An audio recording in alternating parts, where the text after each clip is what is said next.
Muito bem, nós estamos, com a graça de Deus, neste domingo, dia 12 de abril de 2020, aqui na Igreja Presbiteriana de Pinheiros, em São Paulo, para trazer ao seu coração, à sua mente, uma retrospectiva da história da redenção. Eu não vou hoje propriamente expor um texto bíblico, gostaria de, ao contrário disso, trazer à sua memória uma espécie de rememoração dessa história gloriosa que vai desembocar na pessoa bendita do nosso glorioso Redentor, Jesus Cristo. E eu quero pedir que você, que está em casa, abra sua Bíblia comigo, no Salmo 44, versículo 1. E esse texto diz: ouvimos, ó Deus, com os próprios ouvidos, nossos pais nos têm contado o que outrora fizeste em seus dias. Relembrar o passado é trazer significado ao presente e esperança ao futuro. Um povo que não tem passado não tem memória, e quem não tem memória não tem esperança. É por isso que nós precisamos conhecer a história da redenção.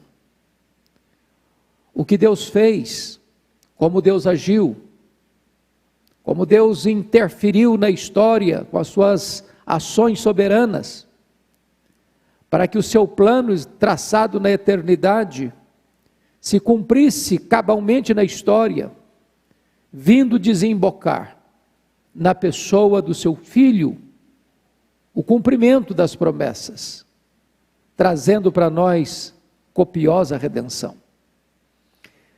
Então eu gostaria de começar com o começo, porque está escrito em Gênesis 1 que no princípio criou Deus os céus e a terra.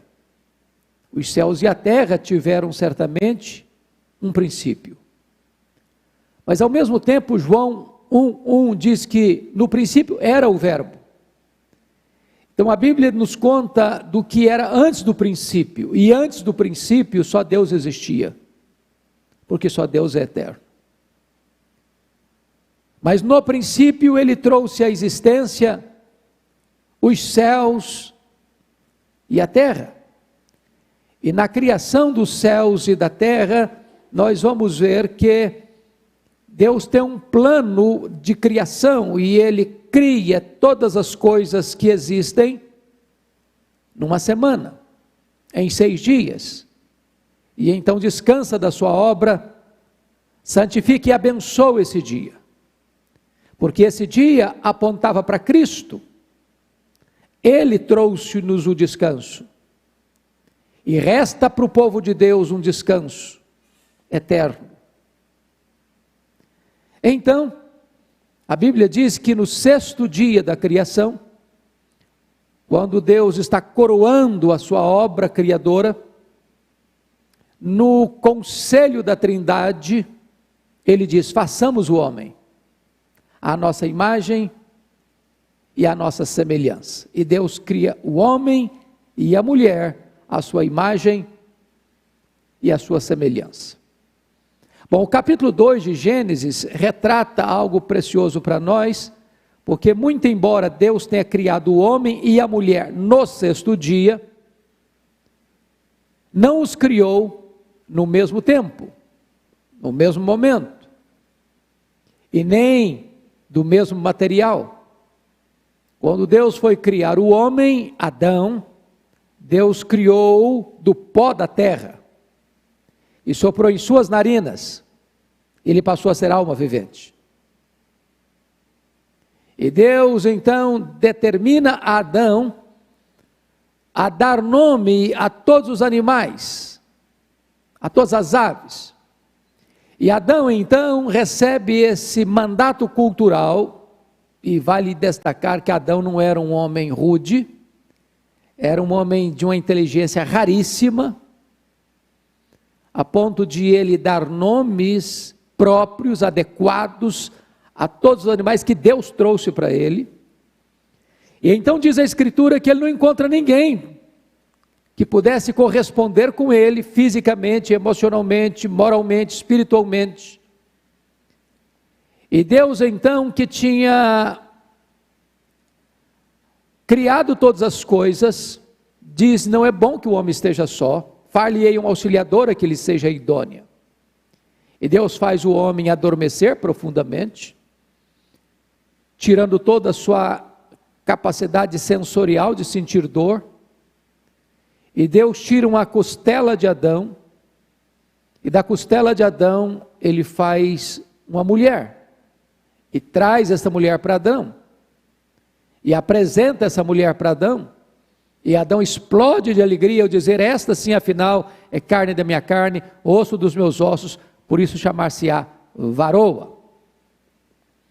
E Deus então institui ali o casamento, quando ele, como uma espécie de pai da noiva, traz a noiva ao seu marido.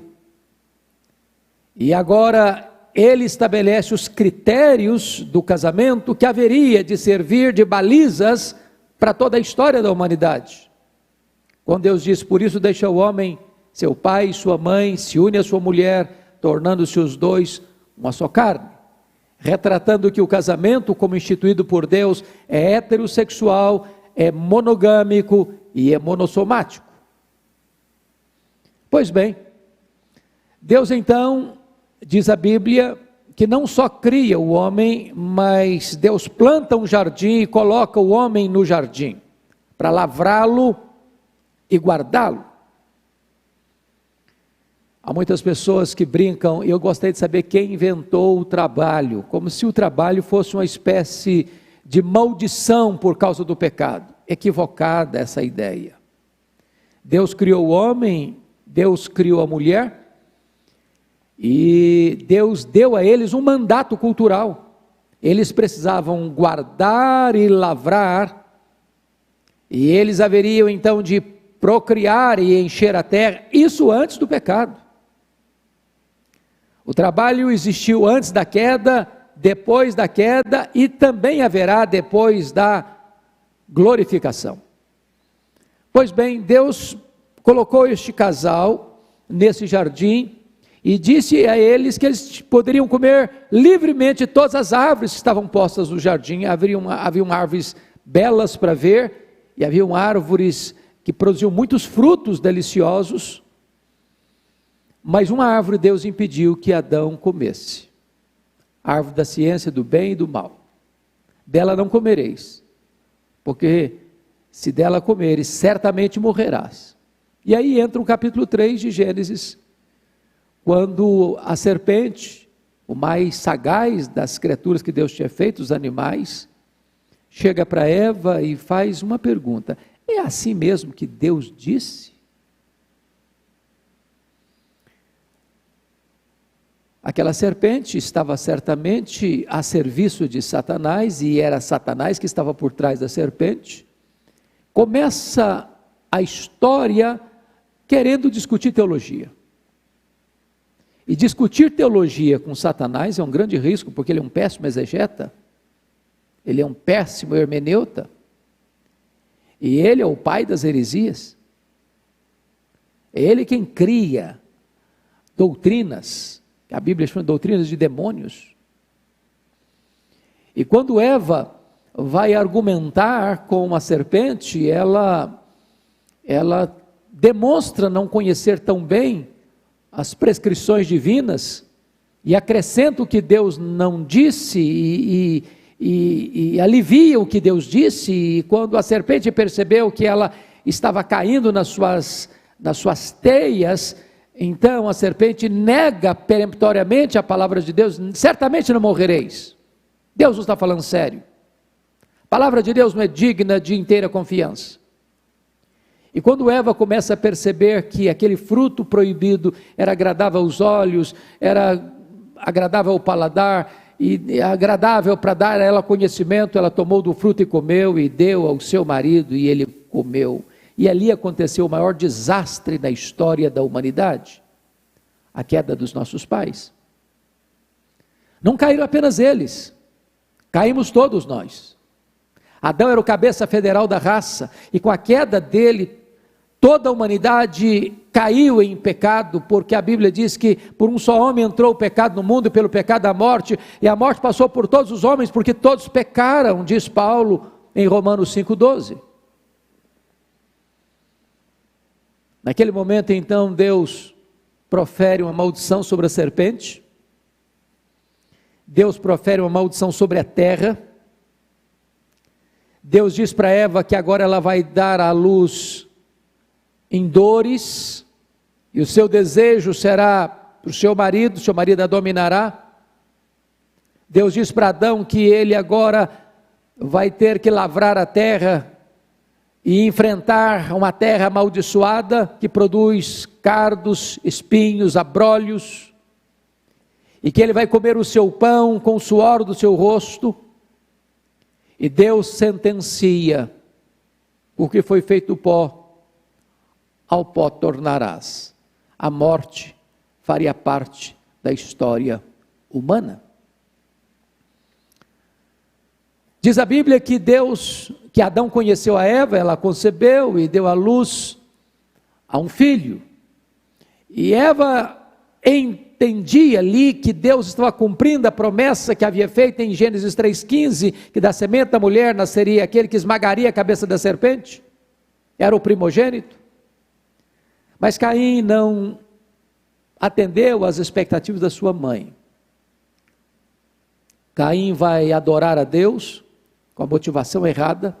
Seu irmão Abel vai também trazer uma oferta para Deus, e Deus se agrada de Abel e da sua oferta, mas Deus não se agrada de Caim nem da sua oferta. E diz a Bíblia que Caim fica muito ciumento, com muita ira, e a despeito de ser repreendido e exortado por Deus, ele não emenda o seu caminho, e traiçoeiramente leva o seu irmão para o campo e mata o seu irmão, abrindo o caminho para as tragédias tantas de sangue derramado de forma injusta. O primeiro assassino da história. Exortado por Deus, ele age como seu pai, tenta se desculpar, não aceita a confrontação, e a Bíblia então vai amaldiçoar Caim. Deus diz que ele seria um homem amaldiçoado, que a terra não lhe produziria mais benfazejamente os seus frutos, e ele andaria errante por uma terra hostil. E quando você olha o capítulo 4 de Gênesis, na linhagem de Caim, descrita em 7 gerações, ela desemboca em Lameque, que vai criar uma deturpação do casamento, a bigamia, e vai alargar as fronteiras da violência, porque agora ele mata por qualquer coisa, e se vangloria de ser um assassino. Os filhos dele vão oferecer ao mundo tecnologias humanas.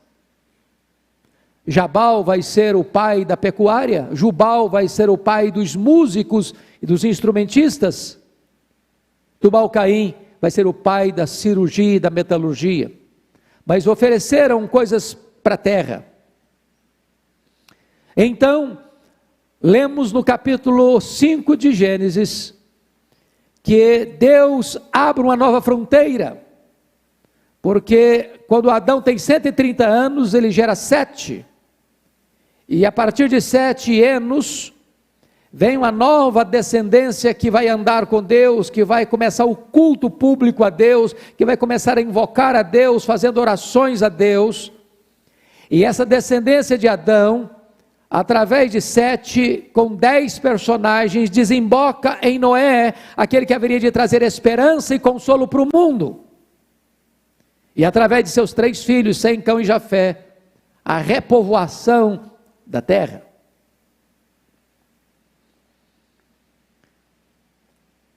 Isto vai desembocar por meio de Jafé em Abraão, o pai da nação de Israel. Deus o tira de Ur dos Caldeus, uma terra idólatra. Deus o envia a uma terra que ele não conhecia ainda, e Abraão vai também andar com Deus, na presença de Deus. E de Adão procedem Ismael e Isaque. Ismael não por projeto divino imediato, mas por fazer a Abraão concessão à opinião de Sara. Ismael vai ser o pai dos ismaelitas, hoje nós diríamos de todos os povos árabes. Mas o projeto de Deus para a história da redenção não passaria por Ismael, passaria pelo filho da promessa, que era Isaque. E quando Abraão tem 100 anos, nasce Isaque. Isaque se casa aos 40 anos, Isaque ora pela sua mulher 20 anos, e quando Isaque tem 60 anos, nascem os filhos gêmeos, Esaú e Jacó. E mais uma vez Deus rompe a estrutura do primogênito ser o privilegiado, e Deus diz: olha, o mais velho servirá o mais moço. E então, a história da redenção não passará por Esaú, que vai ser o pai dos edomitas, povo que sempre foi hostil ao povo de Israel, mas passará por Jacó, o pai das 12 tribos. Essas 12 tribos, por meio de José, vão ser levadas para o Egito, conforme Deus avisara a Abraão em Gênesis 15. E então, descem para o Egito, 70 pessoas, e ficam lá em torno de 400 ou 430 anos, e quando o faraó que surge no cenário não conhecia a história de José, ao ver o crescimento do povo hebreu no Egito, resolve oprimir esse povo, com escravidão, com trabalhos forçados, com crueldade, porque ordena as parteiras hebreias a matar os meninos, e não tendo logrado êxito neste expediente, ele ordena que todo hebreu que nascesse deveria ser jogado no Nilo. E então diz a Bíblia que esse povo já está numeroso, porque quanto mais opressão vinha, mais esse povo se multiplicava no Egito. Até que um casal chamado Arão e Joquebede, nesse cenário cinzento de angústia, se casam e têm filhos.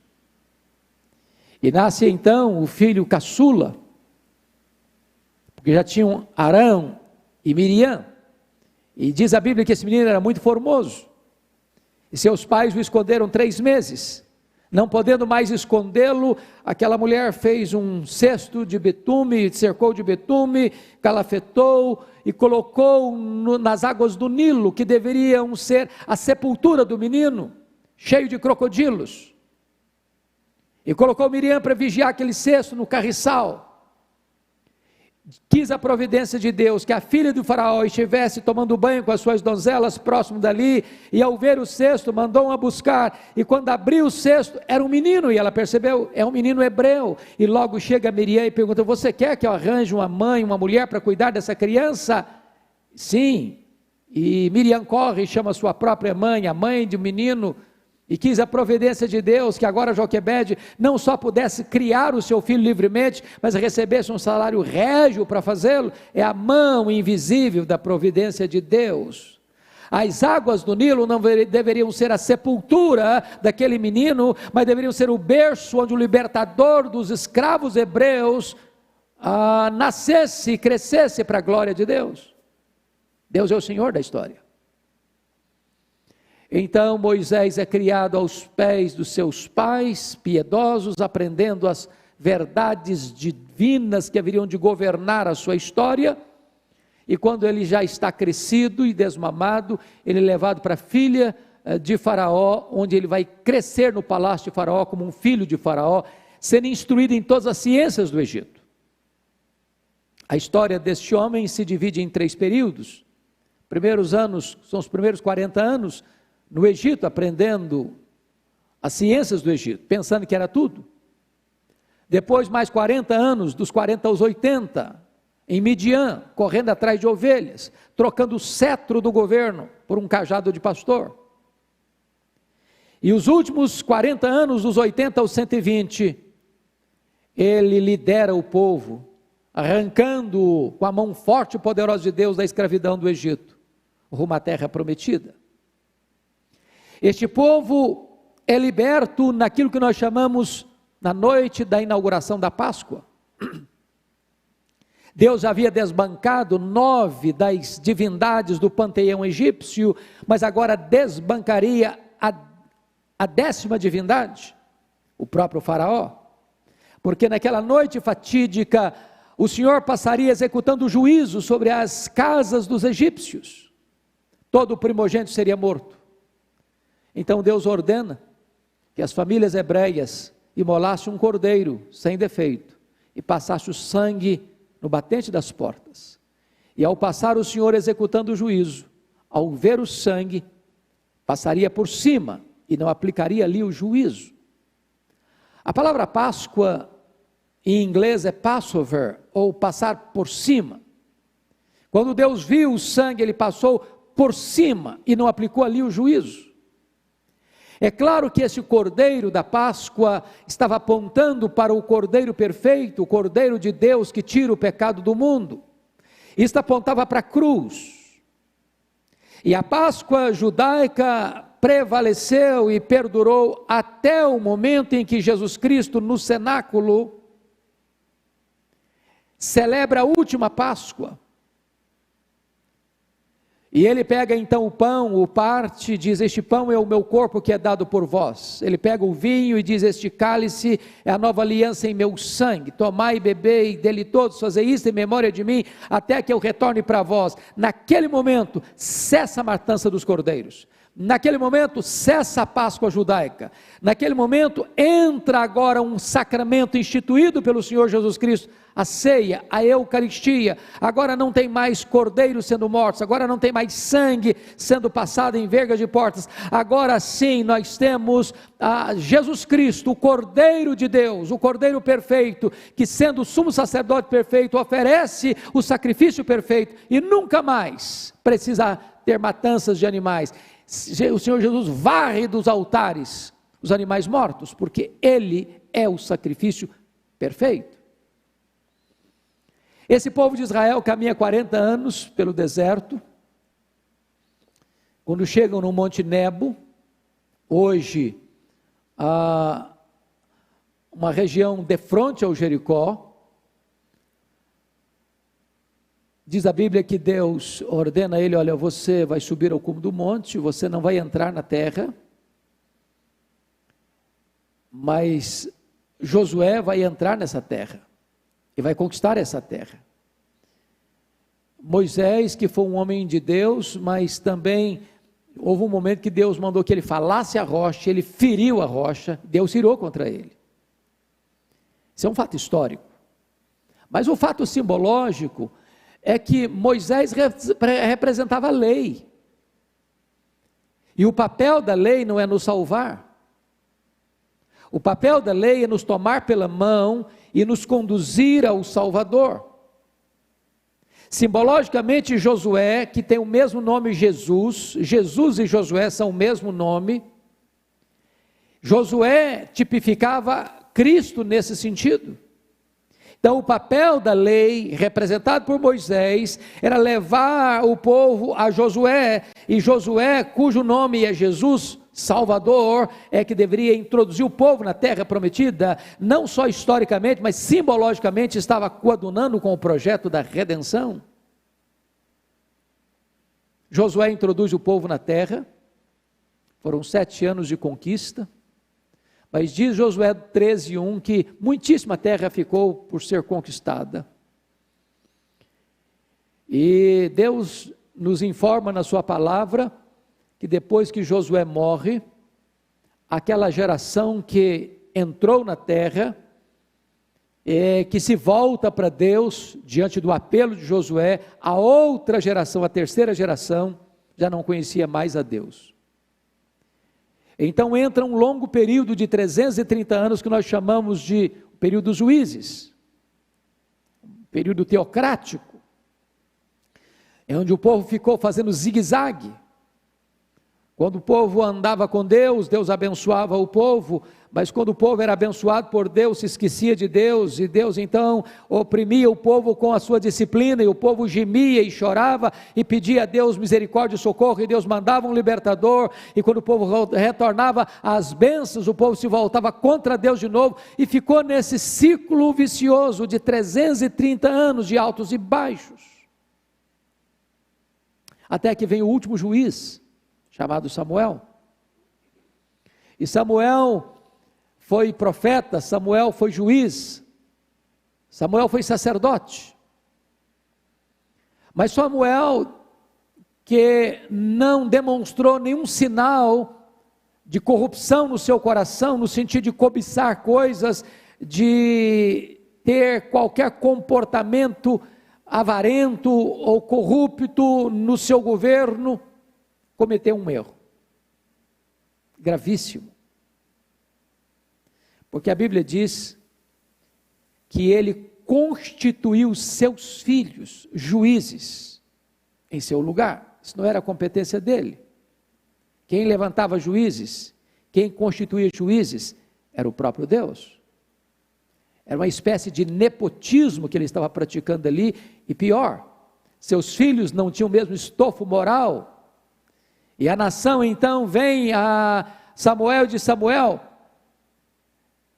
se você pudesse permanecer, estávamos fechados com você, mas não dá para caminhar com seus filhos não têm o mesmo peso moral e espiritual que você tem, então antes de você morrer, constitui-nos um rei. E desta forma, a monarquia, rejeitando o governo de Deus em Israel, nasce dentro da casa de Samuel.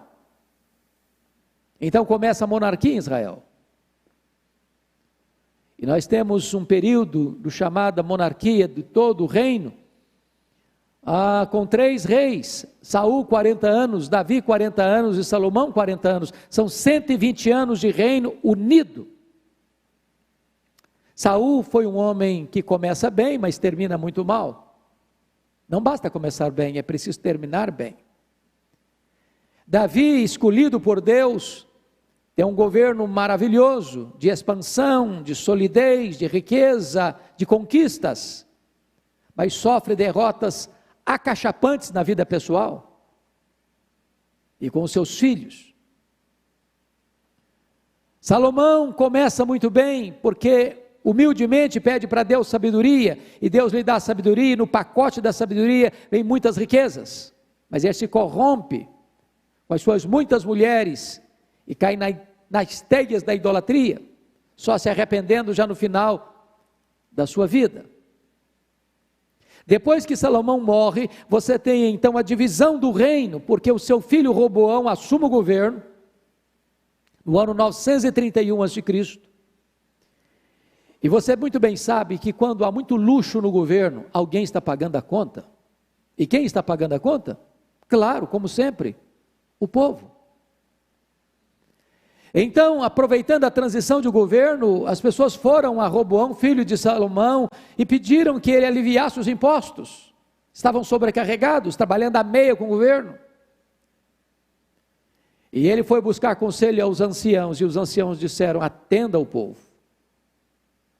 Mas ele, não satisfeito com esse conselho, buscou o conselho nos jovens, e os jovens disseram: olha, pesa mais a mão sobre o povo. E ele assim o fez, e então abriu o caminho para uma grande cisão no seu reino.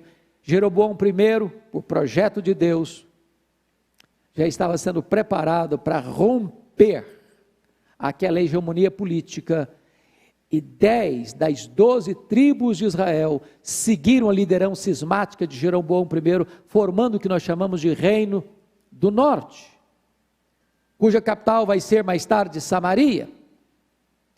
Esse Reino do Norte vai durar exatamente 209 anos, de 931 a.C. a 722 a.C., tendo 19 reis, em 8 dinastias diferentes. E todos esses 19 reis, das 8 dinastias diferentes, todos esses reis não andaram com Deus, foram maus, foram ímpios, foram idólatras. Deus mandou profetas para alertá-los. como Amós, como Oséias, mas eles não quiseram ouvir, eles taparam os ouvidos à voz de Deus, eles prostituíram o culto verdadeiro por um culto sincrético, com ídolos, com imagens, e Deus abominava essas coisas. E chegou o momento em que o cálice da ira de Deus se transbordou, e Deus permitiu que o grande, poderoso e expansionista império assírio, no ano 722, conquistasse Samaria e tomasse por completo as 10 tribos do norte, que nunca mais se reconstruíram como hegemonia política. Esse é o período em que, lá nas 2 tribos do sul, Benjamim e Judá, conhecido como Reino do Sul, ou Reino de Judá, está sendo governado por Ezequias, quando Samaria é tomada. E o Reino do Sul alterna entre reis piedosos e reis ímpios. Na medida em que homens bons governavam, a nação prosperava. Na medida em que homens maus governavam, a nação decaía. Mas, embora Deus tivesse mandado profetas para alertar o povo do sul, como Deus levantara Isaías, como Deus levantara Miqueias, Joel, este povo, como Jeremias, este povo não quis também ouvir a Deus, e eles foram se afastando de Deus. Havia períodos, às vezes, de volta, mas eram períodos pequenos, e esta volta era superficial, até que também a ira de Deus se acendeu contra aquelas 2 tribos do sul, e Deus entrega o reino do sul nas mãos do poderoso império babilônico, que já tinha triunfado sobre o império assírio. E então acontece o chamado amargo cativeiro da Babilônia, começando em 586 a.C., durando 70 anos. É claro que nesse período Deus levanta homens como o próprio profeta Jeremias, que é testemunha ocular da invasão de Jerusalém, o profeta Ezequiel, depois mais tarde o profeta Daniel, e esses homens profetizam nesse período do cativeiro. É curioso que Daniel está observando e lendo o profeta Jeremias, quando encontra o fato de que o cativeiro tinha tempo determinado, 70 anos, mas que esses 70 anos deveriam ser marcados por uma volta do povo para Deus. E então ele começa a orar e começa a buscar a Deus em jejum, para que Deus produzisse no povo o arrependimento. Então, como o projeto de Deus não pode ser frustrado, o plano de Deus é perfeito, como Deus já havia profetizado por meio de Isaías 200 anos antes, que Deus levantaria um homem chamado Ciro, seria chamado servo de Deus, que permitiria que o seu povo retornasse do cativeiro, assim aconteceu. A Babilônia foi tomada nesse interregno dos 70 anos de cativeiro pelo grande e poderoso império Medo-Persa. E Ciro determina então que os judeus retornem à sua terra. E vem a primeira leva, com Zorobabel. Depois vem a segunda leva, com Esdras. Depois de muitos anos, no ano 444, vem Neemias. Zorobabel para a reconstrução do templo. Esdras para o ensino da lei, Neemias para a reconstrução dos muros e a restauração da vida espiritual do povo. Nesse período pós-cativeiro, Deus levanta profetas como Ageu e como Zacarias, e então o templo é reconstruído, então a vida espiritual é recomposta. Só que este povo ainda continuou desobedecendo a Deus. E a última geração que nós temos no Velho Testamento, a geração descrita no livro de Malaquias, é uma geração que mantém a religiosidade, mas não a fidelidade. O povo traz para Deus animais cegos, aleijados, dilacerados, dizendo assim: para Deus qualquer coisa serve, vamos dar o resto para Deus, não serve mais para nós, vamos dar para Deus. E Deus não quer resto, Deus não é Deus de resto, Deus é Deus de primícias. Então Deus levanta Malaquias para denunciar a vida espiritual decadente daquela geração, que estava corrompendo o culto, que estava corrompendo o casamento, que estava subtraindo os dízimos e as ofertas, que estava levando uma vida completamente distanciada de Deus, muito embora mantendo as aparências da religiosidade. Então o Velho Testamento termina aqui com esse registro de Malaquias, 400 anos antes de Cristo. Depois nós temos um longo período de 400 anos que nós chamamos de período interbíblico ou o período do silêncio profético. Vale destacar que nesse período o Império Medo-Persa cai nas mãos do Império Greco-Macedônio. E Alexandre o Grande vai conquistando o mundo e espalhando a cultura grega, a cultura helênica, juntamente com a língua grega, que vai ser uma ferramenta muito importante para a expansão do Evangelho, porque se torna uma língua universal. Mas, com a morte súbita de Alexandre, o seu território é dividido entre 4 grandes generais, e Israel fica sob o comando de 2 alternados, ora os Ptolomeus dos egípcios, ora os Seleucidas da Síria. Esse é um momento importante, porque foi também nesse período que uma importantíssima tradução da Bíblia foi feita do hebraico para o grego, chamada de Septuaginta. E é também nesse período, quando os Seleucidas governavam Israel, e se entendia na época que a única maneira de manter todo o governo hegemônico era levar o povo a adotar a religião e a cultura grega, que se opunha à fé judaica. Antíoco Epifânio sacrifica no altar do templo uma porca, um suíno, espalhando o seu sangue pelo templo, numa profanação do templo. E então a família de Matatias, Macabeu, com seu filho Judas Macabeu, enfrenta Antíoco Epifânio e prevalece nessa guerra, chamada Guerra dos Macabeus, trazendo um tempo de independência daquela terra de Israel, da família dos Macabeus. Pois bem, eu gostaria de ir afunilando isso aqui para desembocar na pessoa de Cristo, mostrando a você que este é um período importante da história, porque é nesse período que você vê florescer as sinagogas, é nesse período que você vê o surgimento de 2 grandes grupos em Israel, os fariseus e os saduceus. Vale destacar que os fariseus no começo eram um grupo de reavivamento da fé judaica, e que depois com o tempo vai se corrompendo. Os saduceus também vão se corrompendo, se tornando verdadeiros entreguistas, colaboracionistas do Império Romano, para se manterem no poder e para oferirem lucros e vantagens financeiras. Mas vai ser no ano 63 a.C. que Pompeu vai conquistar Israel, e esse território de Israel vai fazer parte, então, a partir dali, do chamado Império Romano.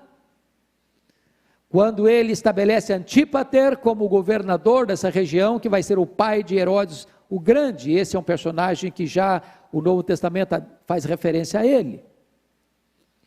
E Herodes o Grande vai ser um homem muito importante na história de Israel, porque este homem é aquele que vai não só ampliar o templo de Jerusalém, mas vai embelezá-lo, aproximando da glória que tinha o templo salomônico, uma das mais belas construções daquela época.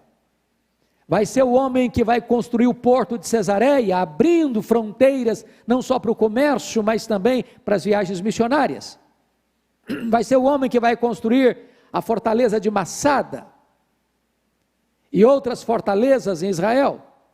Mas era um homem cruel, que tinha muito medo e ciúme do poder. casou-se 10 vezes e praticamente assassinou grande parte da sua família toda vez que se sentia ameaçado de perder o trono. Pois é neste período em que Herodes o Grande está no final do seu governo, é que diz a Escritura que um anjo de Deus, chamado Gabriel, aparece a Zacarias, lá em Jerusalém. Zacarias e Isabel eram levitas, e eles oraram a vida toda por um filho. Isabel era estéril, e eles já estão idosos, já tinham desistido da esperança de ter um filho. E então, Gabriel comunica a Zacarias que as suas orações foram ouvidas. E aqui é um ponto que vale a pena destacar. Às vezes você ora por uma causa e você não vê resposta. Você pensa, as minhas orações foram desperdiçadas. Não, as orações são acumuladas, não desperdiçadas. A Bíblia usa uma expressão muito bonita, como se fosse um vaso, onde vai se enchendo deste incenso das orações, onde Deus vai recolhendo no seu odre as suas orações. E essas orações vão sendo ajuntadas, e vão sendo somadas, e vão sendo acumuladas. E Deus tem a hora certa, o tempo certo de responder às suas orações. E ali então é comunicado que nasceria de Isabel, já idosa e estéril, o precursor do Messias. E então, 6 meses depois, este mesmo anjo vai a Nazaré, pequena cidade da Galileia, para visitar Maria, uma jovem noiva desposada do carpinteiro José, comunicando a ela que desceria sobre ela a sombra do Altíssimo, e ela conceberia por obra do Espírito Santo, e que este que haveria de nascer seria chamado Filho do Altíssimo, e deveria receber o nome de Jesus. E então, cumprindo o tempo divino, curiosamente, providentemente, a profecia diz que Jesus tinha que nascer em Belém da Judéia, porque ele seria chamado filho de Davi, e Davi tinha nascido em Belém da Judéia, a casa do pão.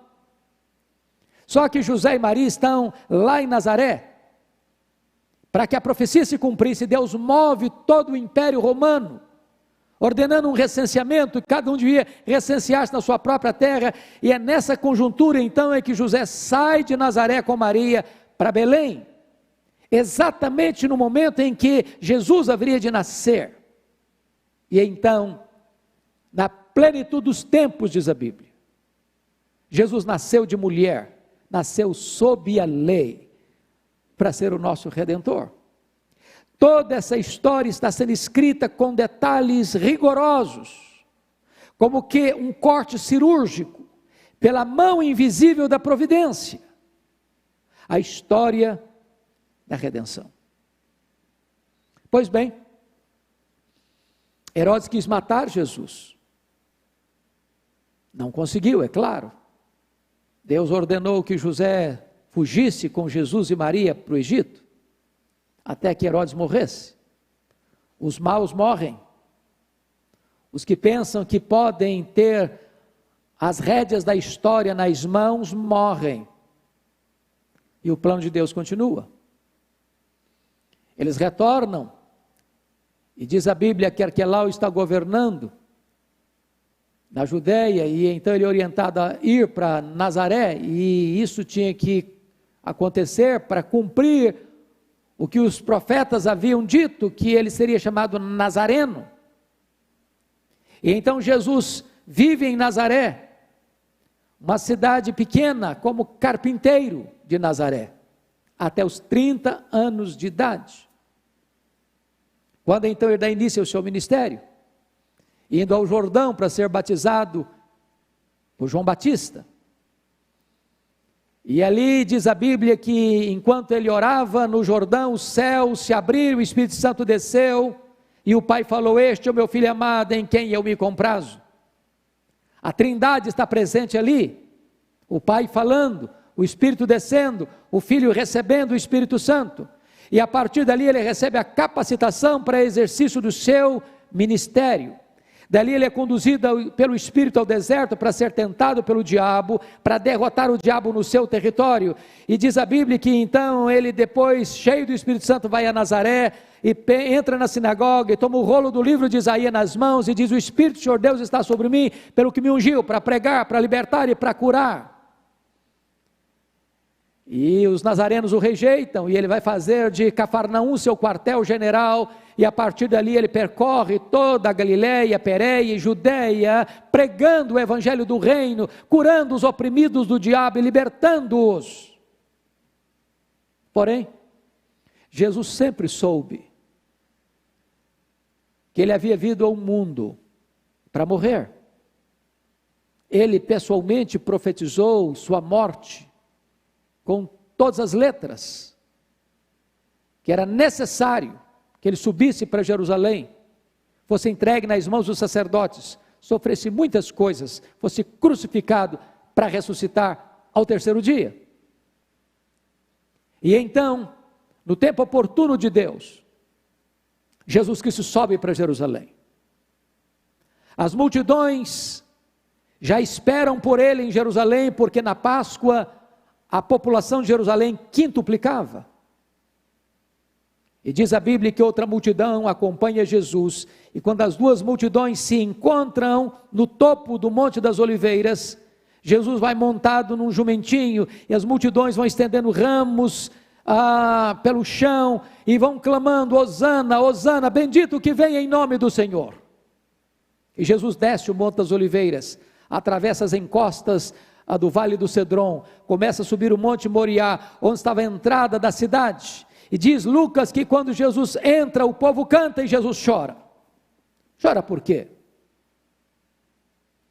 Chora porque Jesus sabe que Jerusalém havia perdido o tempo da sua oportunidade. Chora porque Jesus vê profeticamente que aquela cidade seria arrasada pelos romanos. E Jesus entra na cidade, depois de ensinar e realizar coisas maravilhosas, o Senhor Jesus Cristo se dirige a Pedro e João e disse: vocês vão preparar para mim um lugar para que eu possa comer a Páscoa com vocês. Seria a última Páscoa, seria a primeira ceia. E então, diz a Escritura, que naquela quinta-feira à noite, a mesa está posta, o cordeiro assado, o pão sem fermento, as ervas amargas, o vinho. Lá no canto, uma bacia com água e uma toalha. Não se assentava à mesa sem lavar os pés e as mãos, até porque eles não tinham sapatos fechados como os nossos, eram alpargatas de correias cruas, de couro cru, e Jerusalém está num deserto, e os pés ficam sujos, necessariamente, e as mesas eram baixas, você não conseguia esconder os pés debaixo da mesa, mas esse era o papel do escravo, e os discípulos não tinham serviçais para atender a eles, e eles não querem tomar a iniciativa, ao contrário, eles se assentam à mesa e começam a discutir quem de nós é o mais importante, quem de nós tem primazia, e quando Jesus percebe que eles estão antenados no outro canal, Jesus se levanta da mesa e os choca, não com palavras, mas com atitudes, quando ele pega a bacia e a toalha e começa a lavar os pés dos seus discípulos, até que Jesus chega em Pedro, e Pedro perguntou: tu lavarás os pés a mim?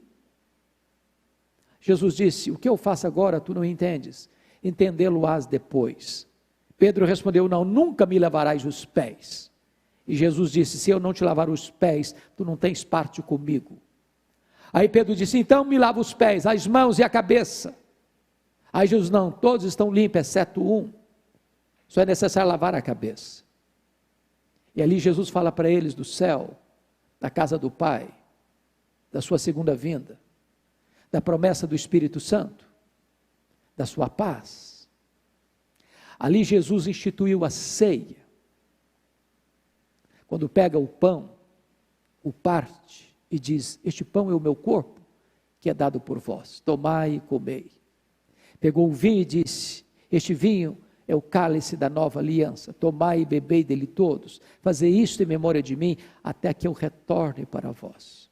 Ali, Jesus estava fazendo um corte radical entre a Páscoa judaica e a Eucaristia e a ceia.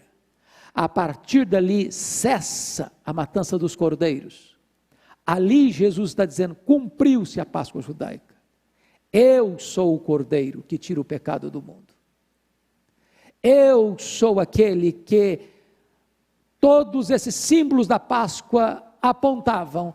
Eu estou cumprindo em mim mesmo, no meu sacrifício, aquilo que tudo aconteceu ao longo desses séculos. Eu sou o Cordeiro de Deus, que tira o pecado do mundo. E a partir dali, Jesus então vai para o Getsêmani. Ele é preso, porque era a hora das trevas, diz o evangelista Lucas. Ele é levado ao sinédrio judaico e acusado, esbordoado e cuspido, acusado de blasfêmia contra Deus e conspiração contra César. Na sexta de manhã ele é levado ao pretório romano, e Pilatos, covardemente contra a sua consciência, condena Jesus à morte, e morte de cruz. Era 9 horas da manhã, quando ele foi crucificado. Ele passou 6 horas naquela cruz. Cãibras, dores, sede. Mas ele proferiu 7 palavras, benditas, que são luzeiros a brilhar neste mundo de escuridão. Primeira palavra, Pai, perdoa-lhes, porque não sabem o que fazem. Segunda palavra, hoje mesmo estarás comigo no paraíso. Terceira palavra, filho, eis aí a tua mãe. Mãe, eis aí o teu filho. Quarta palavra, Deus meu, por que me desamparaste? Quinta palavra, tenho sede. Sexta palavra, está consumado. Sétima palavra, Pai, nas tuas mãos entrego o meu espírito. Jesus morre às 3 horas da tarde. Foi sepultado certamente antes da entrada do sábado. Mas no primeiro dia da semana, ele saiu do túmulo. O túmulo foi aberto de dentro para fora. Ele entrou nas entranhas da morte, matou a morte, inaugurou a imortalidade. Ele ressuscitou como primícias dos que dormem. E agora, ele é a ressurreição e a vida. Agora você e eu temos uma viva esperança. A morte não tem mais a última palavra. Agora o túmulo gelado não é mais o nosso último endereço. Agora morrer para nós é lucro, porque morrer é deixar o corpo e habitar com o Senhor, é partir para estar com Cristo, que é incomparavelmente melhor. Agora nós temos a mais gloriosa mensagem do mundo: Cristo vive, e porque Ele vive, você e eu podemos crer no amanhã. Esta é a grande história da redenção. Que Deus abençoe seu coração, que Deus abençoe sua vida, Deus abençoe a sua família, em nome de Jesus, amém.